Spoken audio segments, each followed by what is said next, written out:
Vamos continuar, irmãos, com o estudo do terceiro mandamento nessa manhã.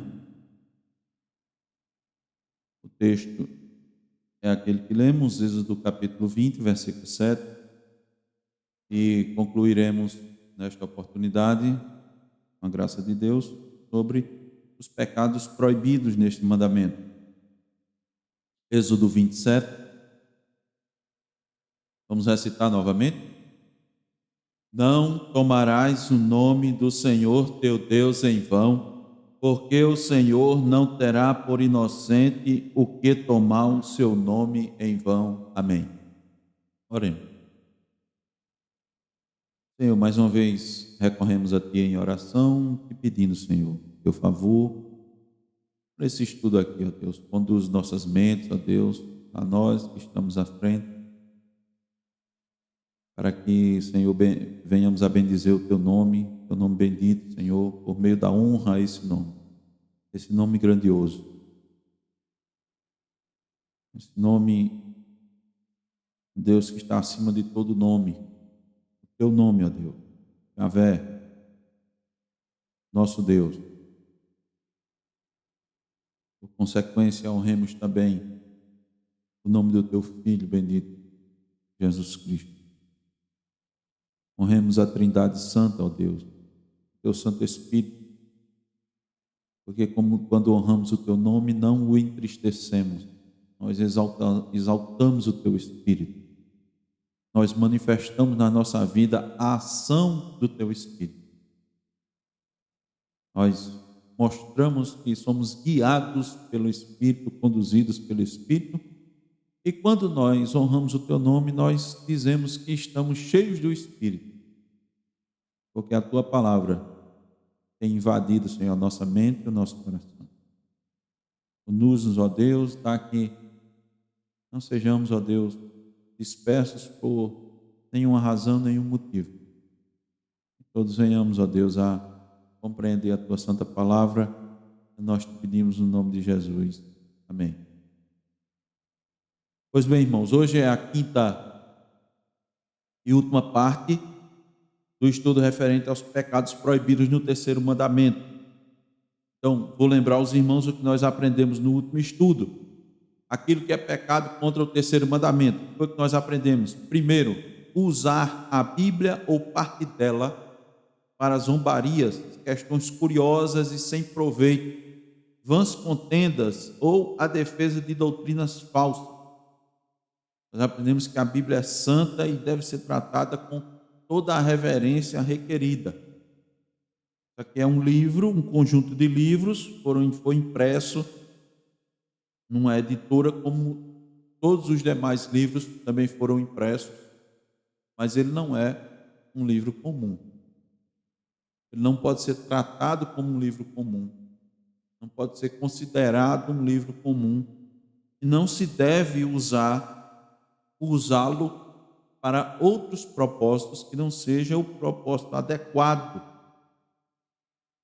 Não, a Bíblia não pode ser utilizada para questões curiosas e sem proveito. Uma curiosidade a respeito das questões, eu vou investigar aqui e vou ver. Tem que ter muito cuidado. Deus é santo e trata todas as coisas deles como santa. O que é que acontece? A gente às vezes falha nessa questão. Irmãos, por que será que existia toda aquela simbologia na antiga aliança? Era para mostrar isso. É muita simbologia na antiga aliança. Concorda, João? Olha, todos os elementos ali do templo, né, do tabernáculo, até determinadas partes do tabernáculo tinham pessoas específicas para levar o incenso usado. Não era o incenso usado, tinha que ser preparado daquela maneira, com aqueles elementos, daquele jeito, era para ser usado ali, não devia ser usado para nenhuma outra coisa. O que é que simbolizava, irmãos? Isso daqui. que Deus é santo, que as coisas de Deus, o que é referente a Deus, são santos, deve ser tratado com a santidade, a sua palavra deve ser tratada com santidade, tudo que diz respeito a Deus deve ser tratado com santidade. As pessoas não têm ideia, mas nós sempre temos procurado mostrar para os irmãos que cristão, nós não estamos aqui na terra, depois que somos chamados, nós não fomos chamados, irmãos, para viver num condomínio de luxo. Em que sentido? Os irmãos sabem, né? Às vezes, quando você tem condições, você mora num condomínio. Você paga por isso, mas o condomínio lhe oferece muitas coisas, né? Você para entrar num condomínio, você tem que se identificar, tem segurança para entrar, para sair. É cuidado, a parte do fornecimento da água, da energia, da limpeza. Normalmente tem condomínios que tem parquinho, que tem quadra, que tem piscina, que tem academia, não é? Tem equipamentos de academia. Deus não nos chamou para morar assim, para viver quando somos resgatados. Num lugar assim como esse, nós vamos padecer, né? Nós vamos sofrer os mesmos perigos que qualquer um sofre, que qualquer pessoa sofre. Uns vivem em determinada condição social, uns Deus chama, são autoridades, né? Aqui nós não temos, mas Deus pode chamar aqui, quem sabe, para fazer parte da igreja, um juiz, um promotor de justiça, não é verdade? Mas temos também pessoas bem comuns, que estão mais na base da pirâmide do que no topo da pirâmide da sociedade. Mas todos foram chamados, irmão. Todos foram chamados e são santos. Pertencem ao Senhor. As pessoas lá de fora não consideram isso, que esses são do Senhor. Aí fazem mal aos santos. Tanto é que a advertência é: quem fizer tropeçar um desses pequeninos, é melhor o quê? É melhor pegar, pendurar uma pedra de moinho no pescoço e se atirar na água. Pertencem ao Senhor, são santos. Daí as advertências que a gente está vendo em 2 de Pedro, os falsos mestres, ensinando coisa errada, ensinando coisa errada, fazendo os pequeninos tropeçar. A gente viu aqui em Romanos 9, as interligações que a gente vai fazendo aí. Tropeçar na pedra de tropeço. Os judeus tropeçaram na pedra de tropeço, na pedra angular.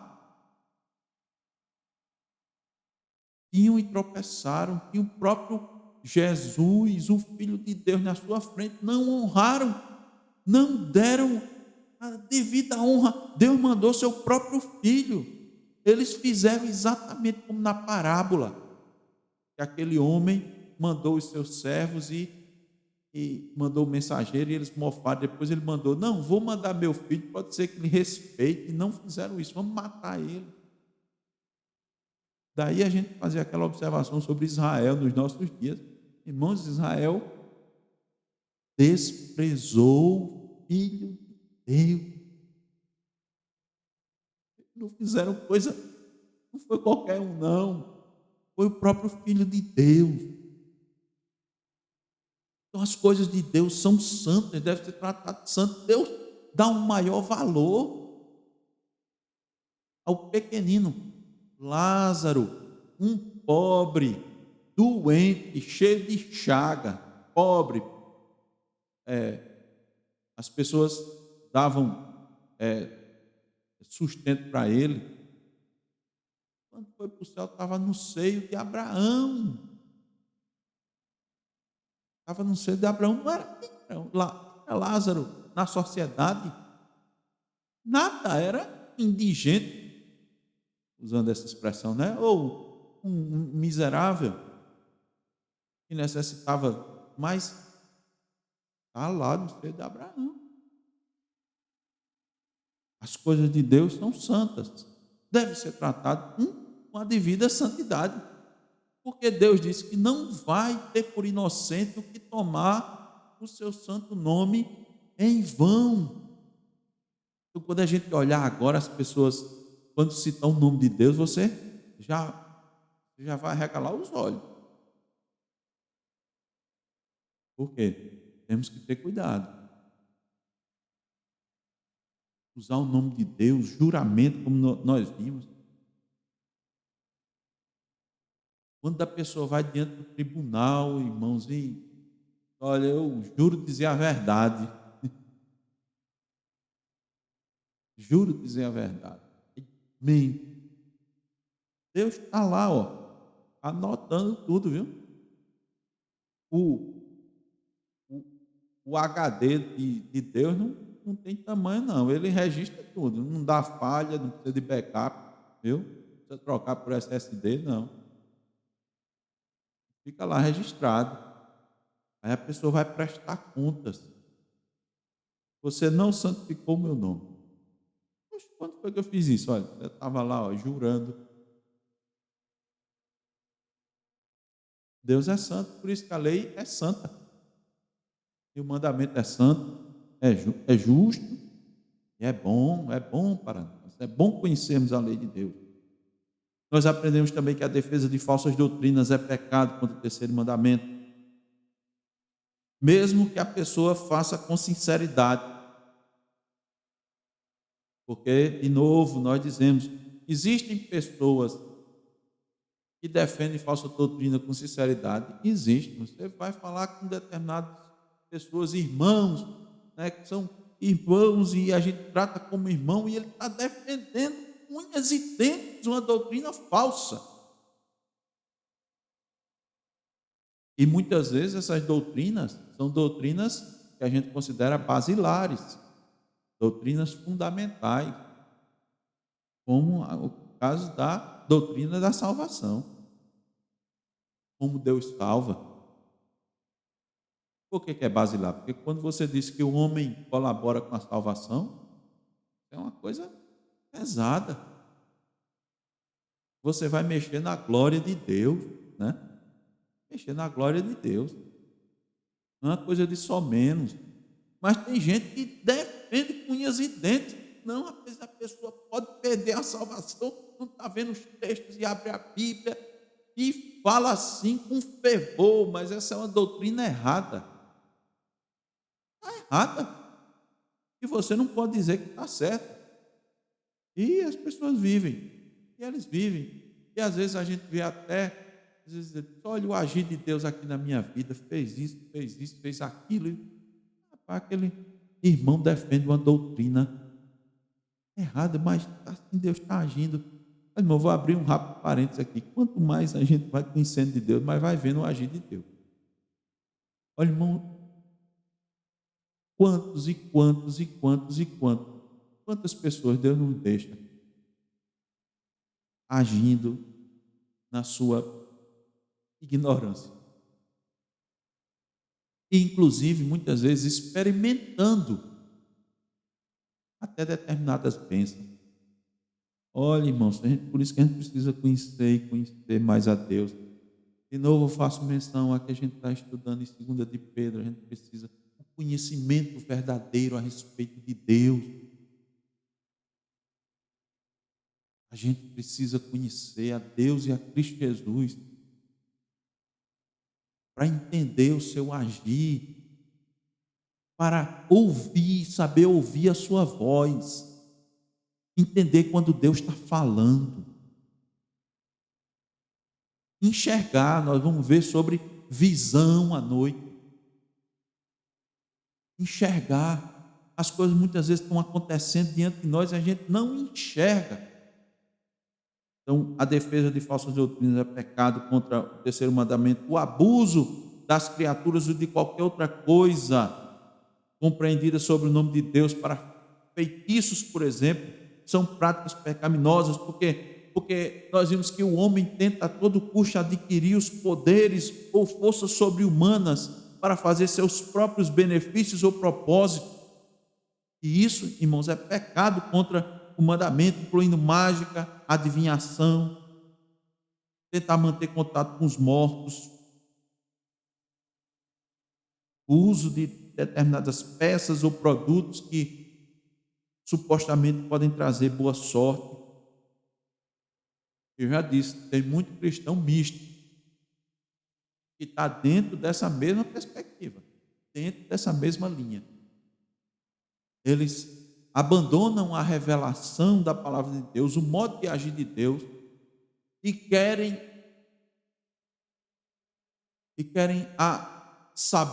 ficar sabendo do futuro, do que vai acontecer. O que foi que o próprio Cristo disse? Por que é que você anda ansioso? Basta a cada dia o seu mal. Amanhã. Seu Deus é o Deus do amanhã. Seu Deus é o Deus eterno. Você veja quando as pessoas partem para essas coisas, o quanto elas pecam contra Deus, pecam contra a providência. E querer manipular as coisas, esse pecado aqui é um pecado contra a providência. O que é que os ímpios precisam manipular as pessoas, o tempo, as coisas? Mas o crente verdadeiro confia na providência. Tem que fazer como Abraão disse: Deus proverá. Deus proverá. Você não precisa, irmão, estar consultando ninguém, nenhum profeta, abre aspas, da atualidade, para saber o que vai acontecer. Vou consultar fulano, que Deus vai mostrar para ele se eu devo ir ou não devo ir. Isso é coisa da antiga aliança. Ore ao Senhor, rogue a Ele, peça para que a igreja ore. A oração do justo pode muito.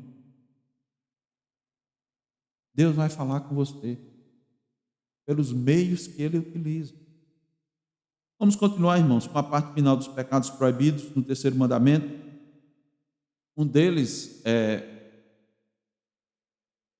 ainda é muito comum nos nossos dias e foi também denunciado pela palavra de Deus, que são aqueles que negam, que a gente tem enfatizado aqui, que nós estamos ainda sujeitos à lei moral de Deus. Eles negam isso.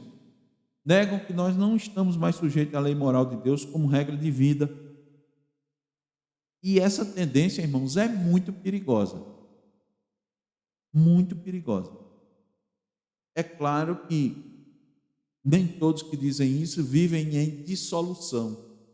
Mas a própria Bíblia diz que a tendência é você desconsiderar. Porque temos dito que a lei de Deus, ele não é um cerceador, mas a lei de Deus é uma barreira que nos protege. Ela nos protege. A Bíblia, lá em Apocalipse capítulo 2, fala da seita dos nicolaítas. O que é que tinha essa seita? Cristo elogia aqueles que odiavam a obra dos nicolaítas, e ele diz assim no versículo 14 de Apocalipse 2: Tenho todavia contra ti algumas coisas, pois que tens aí os que sustentam a doutrina de Balaão, o qual ensinava a Balaque a armar ciladas diante dos filhos de Israel para comerem coisas sacrificadas aos ídolos e praticarem a prostituição. Outros sim, também tu tens os que da mesma forma sustentam a doutrina dos nicolaítas. Em certa igreja, tinha aqueles que odiavam a obra dos nicolaítas. Em outra igreja, você tinha aqueles que, dentro da igreja, havia os que sustentavam a doutrina dos nicolaítas. O que é que acontecia? Estes, ensinavam que o corpo, ele não tem tanto problema assim.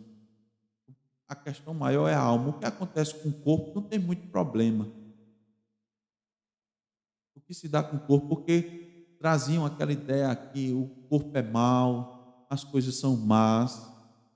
Consequentemente, quando adotavam isso, negavam que Deus poderia encarnar. Então, veja, uma consequência, nós não vamos tratar a respeito disso, mas as consequências de uma falsa doutrina que a gente tem dito são muito grandes, tem muitos desdobramentos. Ele diz aqui, ó, tinha gente que praticava a prostituição. Os nicolaítas eram antinomianos. Ele dizia assim: a lei de Deus não está mais em vigor. Essa lei não está mais em vigor. Paulo, nas suas cartas a Timóteo, na segunda carta de Pedro, na carta de Judas, tem exortações contra práticas antinomianas. O que é um antinomiano? Aquele que nega a validade da lei para os nossos dias.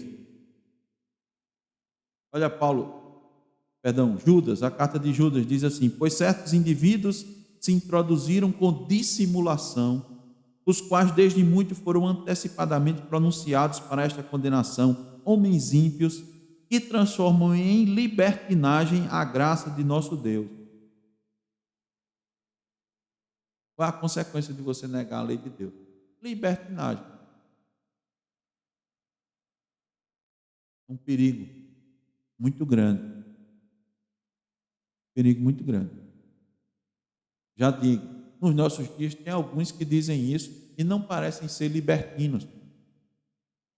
Mas a Bíblia já está dizendo que é grande o perigo, porque daí para a libertinagem é fácil, é rápido. Outro pecado contra o terceiro mandamento, pecado proibido contra o terceiro mandamento, a calúnia, o escárnio, a injúria. Calúnia é a mentira, o escárnio é o menosprezo, a injúria, ou seja, um insulto ou vituperação ou qualquer oposição à verdade, à graça e aos caminhos de Deus. Tudo isso é pecado contra esse mandamento.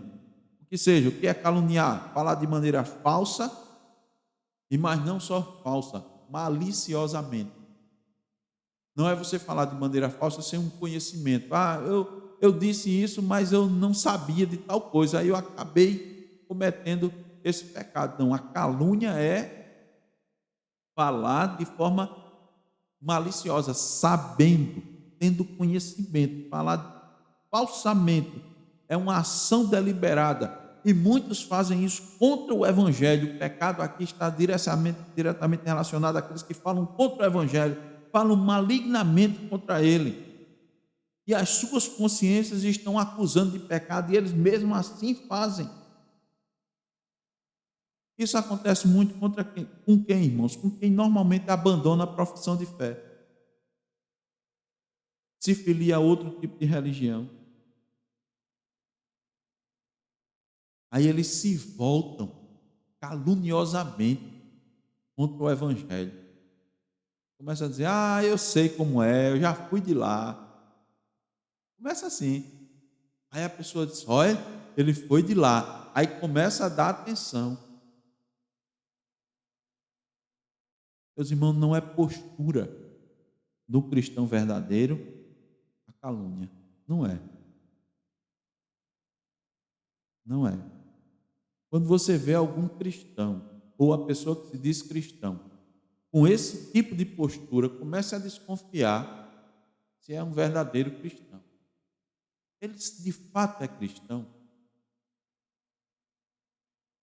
Porque uma coisa, irmãos, o apóstolo Paulo, veja a postura de Paulo. Paulo é um exemplo para nós.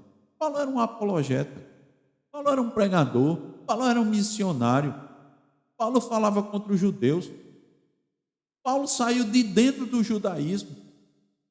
Ele disse que era fariseu irrepreensível. Mas nós nunca vimos Paulo com palavras caluniosas.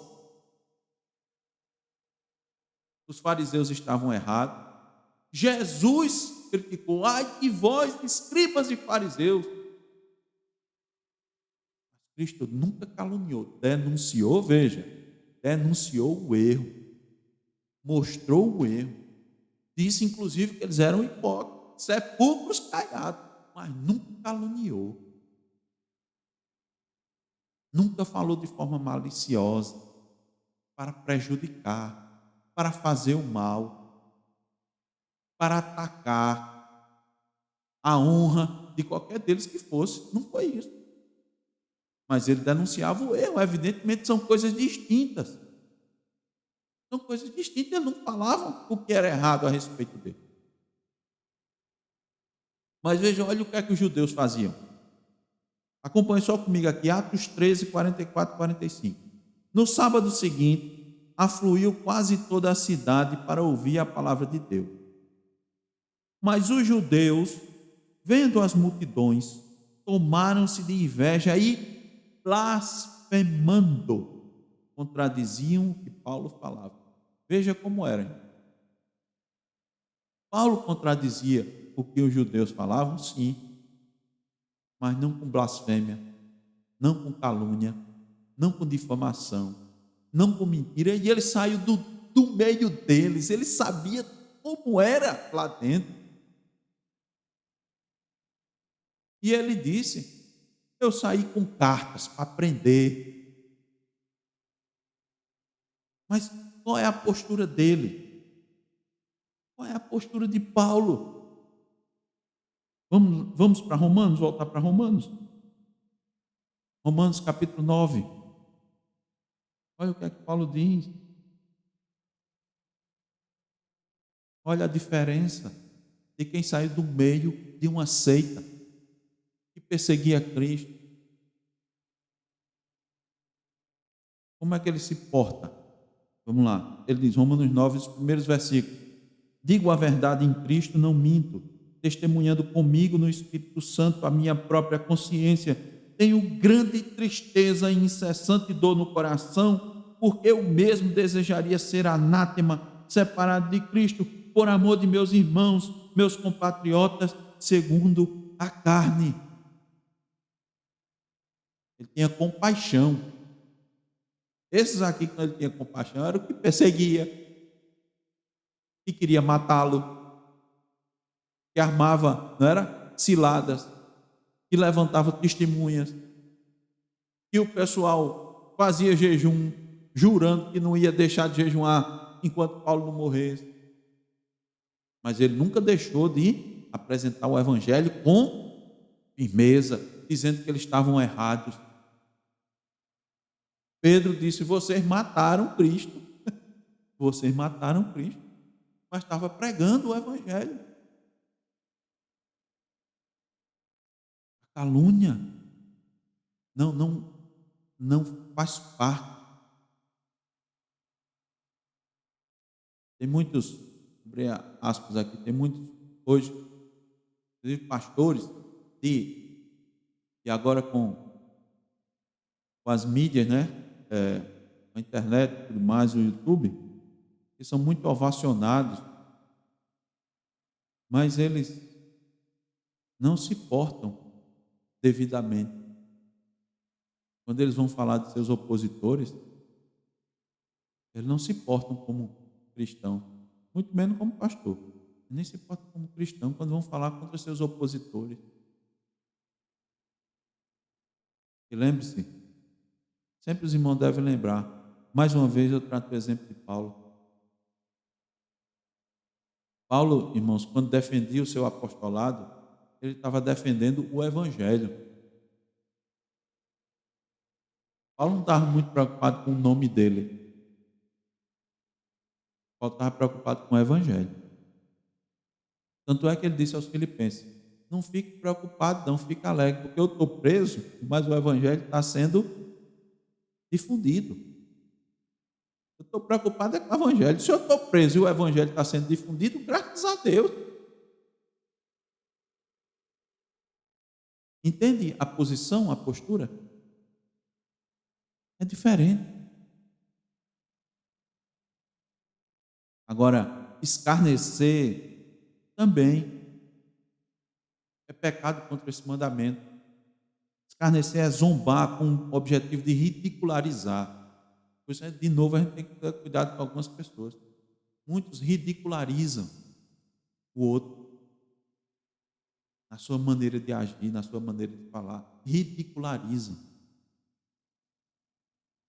Não é assim, irmãos, a postura. Alguns que ridicularizam os, os cristãos. Há muitos que consideram o evangelho não apenas falso, mas tolo, ridículo. Muitos dizem que o evangelho não pode ser aceito por pessoas inteligentes. Só os ignorantes seguem o evangelho. Você nunca ouviu falar nisso, não?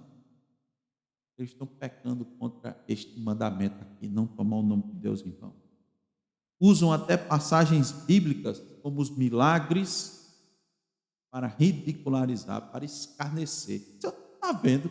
Uma pessoa com o mínimo de inteligência não vai aceitar uma coisa dessa. Tem coisas pequenas, mas tem coisa grande. A Bíblia diz que o sol parou. O sol parou. Você está maluco? Há quem diga que o universo todo parou. Os estudiosos. E eu digo, irmãos, agora eu não tenho. Mas crentes também estudiosos, tementes a Deus, já mostraram que em alguns calendários existe de fato um atraso de horas. Quando você vai estudando na história os calendários, ele chega a dizer: olha, tem um atraso aqui. De onde foi isso? A Bíblia está dizendo qual foi o atraso. Foi Deus que parou o universo.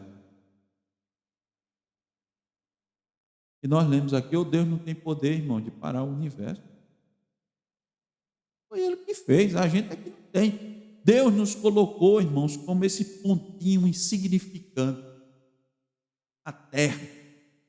Muitos ficam perguntando: mas esse universo todo não tem outros seres assim inteligentes, pelo menos com vida inteligente parecida com nós, porque nós não somos nada no universo. E Deus quer mostrar exatamente isso, que você não é nada, que a Terra não é nada. Mas que a misericórdia dele faz isso, faz com que ele crie um nada.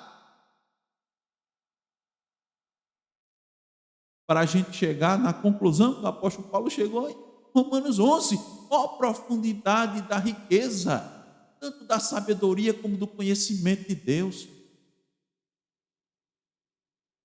Quem deu a ele alguma coisa? Porque dele, por ele, para ele são todas as coisas. Paulo considerou tudo, irmãos, considerou a salvação, considerou o ser humano, considerou a criação e chegou a esta conclusão. E tem gente que escarnece e zomba da palavra de Deus. Deus não vai ter por inocente aquele que fizer isso. Deus não vai ter por inocente. Por isso que o Salmo primeiro Salmo, versículo 1 diz assim: bem-aventurado o homem que não anda no conselho dos ímpios, não se detém no caminho dos pecadores, nem se assenta na roda daqueles que escarnecem. Tome muito cuidado. A gente diz isso muito principalmente com as crianças, com os jovens, com os adolescentes, para que suas amizades você não sentem na roda de escarnecedores. É muito comum isso acontecer. Não tenha medo se no trabalho você sair do meio de quem está escarnecendo.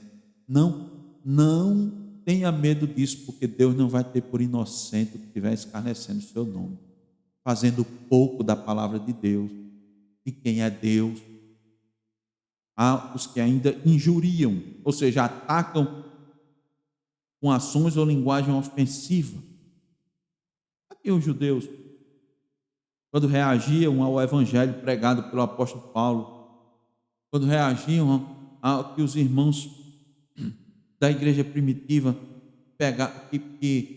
quando eles reagiam, quando eles pregavam o evangelho genuíno, ao ponto de levá-los aos tribunais. E há muitas maneiras, irmãos, dos homens se oporem à verdade. Há muitas maneiras dos homens se oporem aos caminhos de Deus. E, nessa hora, o inimigo das nossas almas está totalmente envolvido. Ele tem prazer em incitar os homens a se oporem à verdade e aos caminhos de Deus. Muitas vezes, irmãos, isso não acontece ou pode não estar acontecendo porque Deus está restringindo a ação. Preste atenção aqui. Também vou fazer um rápido parênteses. Muitas vezes pode acontecer e eu diria você especificamente, ou uma igreja em todo, mas vamos ver sobre o aspecto particular. Você está vivendo, buscando viver o Evangelho, pregar o Evangelho, e o seu entorno é ímpio. Muitas vezes a oposição pode não ser tão forte, irmãos, porque Deus está restringindo isso. Deus está limitando a ação do inimigo, porque Ele quer que você fale. Mas você pode ver que muitas vezes você quer falar a alguma pessoa e você não consegue. Você tenta, você diz agora é a oportunidade e acontece alguma coisa. Isso aqui eu não quero. É como Paulo, Silas, que queria ir para Bitínia e eles foram passar a Macedônia. Então, quando há alguma coisa nesse sentido, é porque Deus está permitindo, Deus está restringindo, Deus está no coração, indo ali na boca daquelas pessoas e está impedindo. Mas tem um inverso. Tem um inverso. Porque muitos se opõem à verdade e ao caminho. E qual é a forma mais comum da oposição à verdade e aos caminhos de Deus, a palavra de Deus? É a perseguição. A gente viu na perspectiva da primeira epístola de Pedro. A perseguição, a dificuldade, parentes, amigos, conhecidos se levantam, autoridades para ir contra os cristãos. E sabe o que é bom? É que isso tem um efeito muito positivo na igreja. Sabe o que é? A igreja começa a ser purificada. A perseguição, irmãos, purifica a igreja. E no fim da perseguição, a igreja se torna mais forte. Agora ela tem que passar pela perseguição.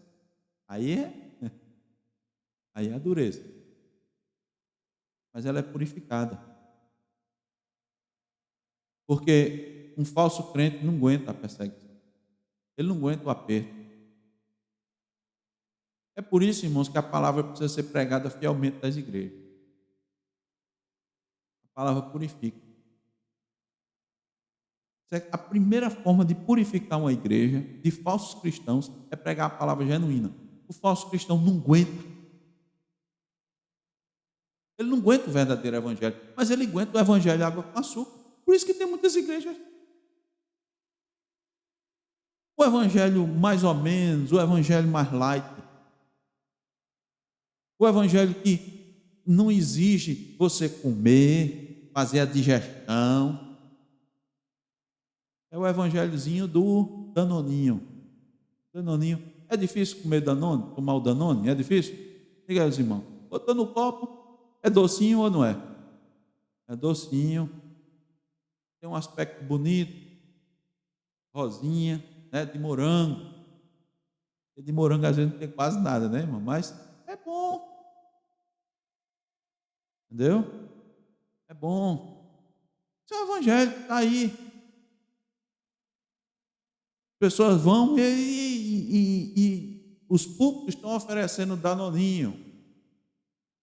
Estão oferecendo fast food. Fast food. Comida prontinha, ali, aquela coisa assadinha, um hambúrguer e tal. Um refrigerante geladinho, trincando.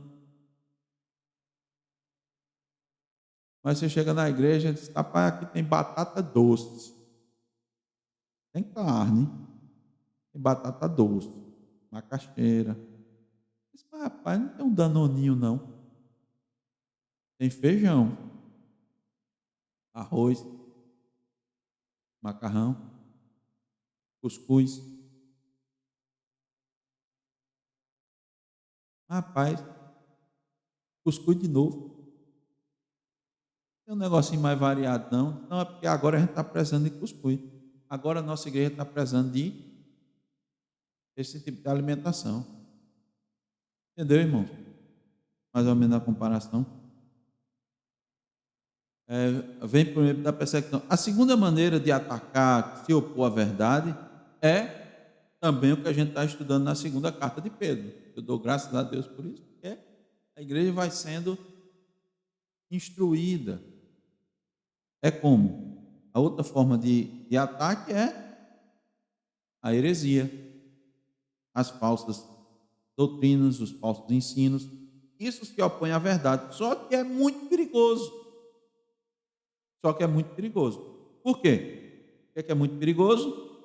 Porque ela entra de forma sorrateira. Tá? Normalmente entra de forma sorrateira. E se não forem bem combatidas, elas vão fazer um grande estrago ao cristianismo. Veja, aí vamos novamente citar a questão histórica.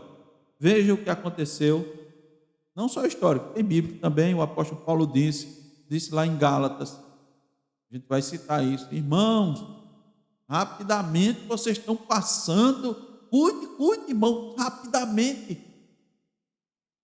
Isso significa dizer o quê? Que uma falsa doutrina, ela é rapidamente absolvida dentro da igreja. Por quê? É o danoninho, né? Normalmente. Não é uma coisa muito difícil, é uma coisa mais agradável, é uma coisa... Irmãos, o falso ensinamento, ele sempre, normalmente, ele vai seguir por alguma coisa que o coração, ele gosta. É por isso, entenda, é por isso que é tão rapidamente recebido dentro da igreja. O apelo é para as nossas inclinações, o apelo é para aquilo que a gente gosta, alguma coisa, alguma área, alguma direção, e sempre tem alguém que recebe mais rápido dentro da igreja. E aí começa a disseminar. Eu vejo o que aconteceu com o cristianismo a partir de Constantino. Houve, irmãos, Constantino viveu entre 272 depois de Cristo a 337 depois de Cristo. Depois de Constantino, a igreja cristã não foi mais a mesma. E o que acontece? Por isso que a gente fala da Idade Média, que é uma idade que a igreja padeceu bastante. Recentemente, agora eu tive contato, acho que foi ontem, eu conversando rapidamente com o pastor Marco Paixão. E ele tem um trabalho, né, sobre a história da igreja e tal, e eu fiz a seguinte pergunta para ele: pastor, dá para a gente traçar, veja bem, na Idade Média, um grupo que permaneceu assim mais fiel, o senhor conhece, tá? O senhor estuda a história da igreja e tal, um grupo assim que permaneceu mais fiel assim ao longo da Idade Média, assim, até chegar no grande avivamento que foi a reforma. Ele disse: pastor, é muito difícil.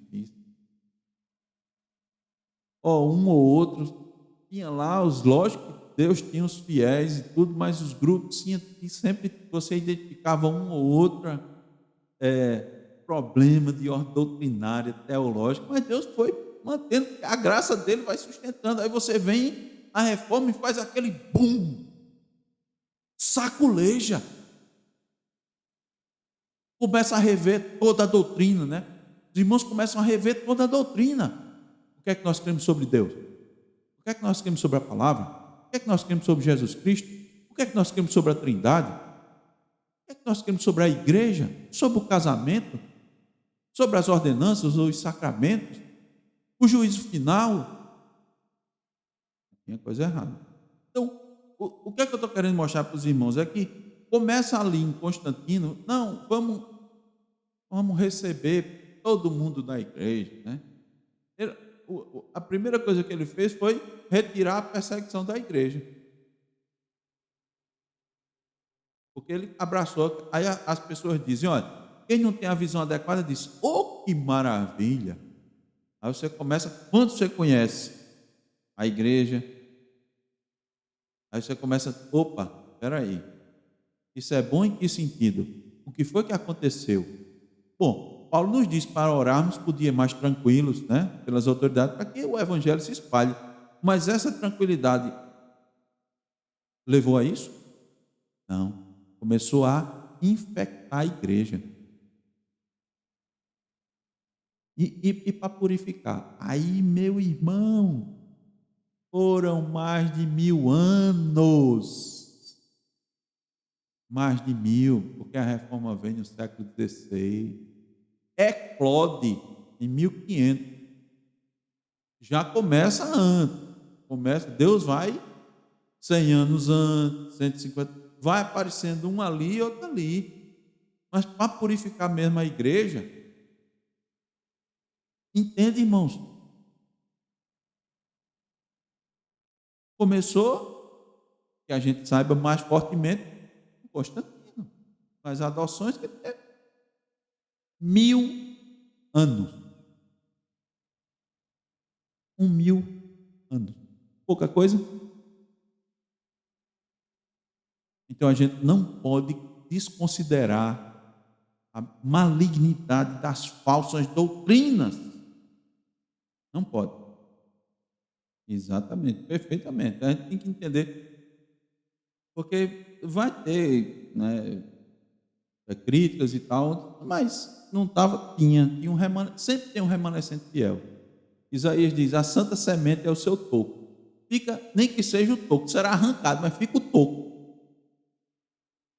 Do toco, quem é do interior, da roça, sabe, quem é do toco, nasce, não nasce, manita. Ficou um toquinho, mas de lá não nasce. Então, irmãos, é assim que essas duas formas se opor à verdade, mas se opor à verdade é a quebra desse mandamento. Tomar o nome de Deus, irmão. Nós temos que a defesa da religião por hipocrisia ou para fins malignos também é a quebra desse mandamento. O que é que acontece? Irmãos, olha, isso é importante falar porque tem muitos e muitos cristãos não identificam isso. Há defensores do cristianismo, há muita gente que defende o cristianismo, mas sem sinceridade. Vou repetir, tem muita gente que defende o cristianismo sem sinceridade. Por quê? Porque o motivo que eles fazem isso é outro que não a glória de Deus, que não a salvação das suas almas. Tem muita gente, irmãos, que ganha com o cristianismo. Ganha de forma pessoal. E não é só dinheiro, não. Quando a gente fala ganhar, tem gente que se beneficia do cristianismo por dinheiro, é lógico. É lógico. Mas tem gente que não é só por dinheiro, porque senão você vai achar só que aquelas pessoas ali naquela situação. Não, tem de todo tipo. Tem gente que defende o cristianismo por uma questão social, por uma posição social, porque ele está vendo que se aproximando do cristianismo ele obtém vantagens. Os filhos das trevas são mais espertos, irmão, que os filhos da luz. A Bíblia diz isso. Eles encontram, eles veem. Daí a gente tem que ser como? Aquelas duas posições, simples e astuto como a serpente. Você tem que ser astuto, mas não malicioso. Veja, astuto não é na malícia. Na malícia ser de meninos. Astuto para não sofrer, porque você tem que saber que o inimigo das nossas almas, ele é astuto. Ele vai querer se aproveitar da bondade da igreja, da fraternidade. E muitos indivíduos se introduzem na igreja dessa maneira e fazem mal a ela. Mas dentro eles defendem o evangelho. Está entendendo? Mas não por amor. Para fins próprios. E esses fins próprios a Bíblia chama fins malignos.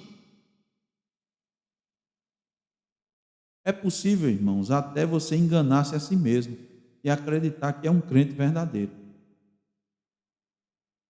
Mas não é o caso do hipócrita. De novo, como é que a pessoa identifica os hipócritas dentro da igreja? Uma perseguiçãozinha de leve. palavra de Deus sendo aplicada de forma mais, né, contundente, logo ele aparece. Ele não aguenta, está machucando aqui, está machucando ali, ele começa a se aperrear. Peraí, mas é assim? Eita, como é? Poxa, é desse jeito aqui? Ih, amigo, não sabia que era assim, não. Não dá para mim, não. Não dá para mim, não. Isso aqui não dá, não. Não é assim? É assim, meus irmãos. Outra forma de você quebrar esse mandamento é sentir vergonha de ser crente, de ser cristão. Isso acontece muito quando a pessoa tem medo de ser reprovada, ridicularizada, desprezada, ou até de sofrer a morte. Mas esse medo é pecaminoso. Cristo diz lá em Apocalipse 21:8: quanto, porém, aos covardes, covarde é medroso, mas covarde de quê? Do Evangelho. Aos incrédulos, aos abomináveis, aos assassinos, aos impuros, aos feiticeiros, aos idólatras e a todos os mentirosos, a parte que lhes cabe será no lago que arde com fogo e enxofre, a saber, a segunda morte. Veja onde Cristo coloca o covarde. Junto com quem? Com o incrédulo, com o abominável, com o assassino, com o impuro. Porque ele teve vergonha do Evangelho. Por isso que Paulo disse: não me envergonho do Evangelho, que é o poder de Deus para a salvação de todo aquele que crê. Primeiro do judeu e também do grego. Primeiro do judeu a gente já viu por quê? Porque ele disse que em Romanos 9, né, o judeu foi a ele primeiro que veio as coisas, né? Tudo Deus deu a ele. Vamos concluindo, irmãos, nosso estudo. Bom, o crente pode se tornar também uma vergonha para o Evangelho. Quando ele viver de modo indigno. E tem uma forma de o crente envergonhar o Evangelho, muito, irmãos, é mais simples, sabe? Acontece muito, mas as pessoas não se dão conta. É quando ele vive sem sabedoria. O crente sem sabedoria. Paulo condena isso lá no capítulo 6 de 1 Coríntios. Havia uma situação, houve um litígio entre os irmãos. Aí eles tiveram que levar isso para ser resolvido por meio de um juiz, porque os crentes não estavam conseguindo resolver o problema. Aí isso é uma vergonha. E Paulo usa essa expressão. 1 Coríntios 6, 5, 6 diz: para vergonha vos digo, não há porventura nem ao menos um sábio entre vós que possa julgar no meio da irmandade? Mas virá um irmão a juízo contra outro irmão, isto perante incrédulos. Então, a falta de sabedoria, o irmão, assim, às vezes tem muita tolerância, assim, o irmão é falta de sabedoria, a irmã é falta de sabedoria. Uma vida sem sabedoria é uma vida de vergonha. Pode acontecer, irmão, de uma hora ou outra, você agir de forma que não foi sábio, que não foi prudente. Isso é compreensível, né? Agora, se pede perdão, reconhece, busca se acertar. Agora, você viver, toma uma decisão sem sabedoria, depois toma outra sem sabedoria, aí essa área da vida aqui, essa outra, isso é uma vergonha. Se torna uma vergonha para o Evangelho. Por isso que nós temos tantos livros que Deus deixou para que o crente seja sábio e ele abandone a necessidade. A expressão é essa. Deixe de ser nécio. Tiago diz: se alguém necessita de sabedoria, peça a Deus que a todos dá. Então não faz sentido você passar anos vivendo sem sabedoria. Não tem sentido. Porque a Bíblia é fonte da sabedoria. O temor do Senhor é o princípio da sabedoria. Então, aqueles que não vivem sabiamente é porque não estão temendo a Deus. é porque não estão amando a lei de Deus. Estão desonrando a lei, desonra o Evangelho. Está vendo como as coisas estão interligadas? Concluindo, irmãos. Concluímos com uma das mais fortes maneiras de envergonhar o Evangelho, que é a apostasia. Ela ocorre quando a pessoa abandona a sua profissão de fé, quando ela perde o interesse nas coisas de Deus, deixa de frequentar a igreja, seu coração fica duro e indiferente ao Evangelho. E, infelizmente, algumas igrejas possuem apóstatas no seu rol de membros. Por quê? Porque não disciplinam seus membros infiéis. Agora, o cristão verdadeiro nunca vai apostatar. Nunca. Vou repetir. Os verdadeiros cristãos jamais vão cometer o pecado da apostasia. Aquela apostasia total e permanente. Jamais. Eles podem cair em pecado. Eles podem passar um tempo em seus próprios pecados para conhecer a malignidade do seu coração, como diz nossa confissão de fé, e como tem o exemplo do filho pródigo. Deus deixou ele comendo o farelo de porco. Isso significa dizer que todo crente verdadeiro que peca, ele vai ficar pobre como o filho pródigo? Não, e comer farelo também é uma expressão de você comer, se alimentar. Muitas vezes Deus deixa a pessoa se alimentando espiritualmente de porcaria.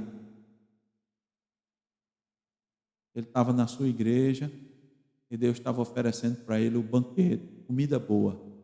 O arroz, o feijão, o danoninho não, o arroz e o feijão. Ó, irmão, abre um parênteses, danoninho não é ruim não, viu? É só uma metáfora. Você não pode viver de danoninho. Se você deixar, a criança quer viver tomando danoninho, não é? Você não vai fazer isso com ela, vai dar comida. Então, muitas vezes, o cristão está numa igreja e Deus está oferecendo para ele o alimento que ele precisa. Não é o alimento que ele quer, né? É o alimento que ele precisa. Ele está dando aí, está alimentando, está fortalecendo ele para a vida dele. Eu não quero não. Quero comer outra coisa. Aí Deus disse, tá bom. Como ele é um eleito, Deus disse, pode ir. Vá comer farelo de porco. Aí ele não se alimenta da palavra. Aí ele começa a viver em dissolução. Começa a pecar. Isso é um dos exemplos, tá certo, irmãos? Um dos. Podemos citar vários outros. E deixa ele por um tempo. Para ele ver, sentir a malignidade do seu coração. Depois ele volta arrependido. Volta humilde como filho pródigo. Vou ter com meu pai, mas eu não quero nem que ele me considere pai. Se ele me tratar como um dos empregados dele, eu estou satisfeito. Irmãos, olha a diferença de quem saiu de casa pedindo a herança, achando o direito de desfrutar da herança e volta como alguém que não quer, só basta ele me tratar como um dos seus empregados. Eu estou vendo agora que o meu pai não era só gracioso comigo, os seus empregados, o tratamento do meu pai era fantástico. Eu só estou vendo agora, por quê? Porque precisou. Então, o crente pode passar por essa situação, mas ele jamais vai apostatar total e irremediavelmente. Agora, aqueles que fazem parte de uma igreja, fazem parte da membresia e apostatam, eles envergonham o evangelho, porque é lógico que, se a igreja disciplinar, o que acontece? Você vai dizer, olha, não faz mais parte da igreja. Não faz mais parte dessa igreja. Então, isso realmente quebra o vínculo, mas a vergonha é muito grande. Por isso, irmãos, finalizando, que Deus nos fortaleça na sua lei, nos deixe mais desejosos da sua lei, de conhecer a sua lei, e nos livre de qualquer maneira, né, envergonharmos o evangelho. Amém.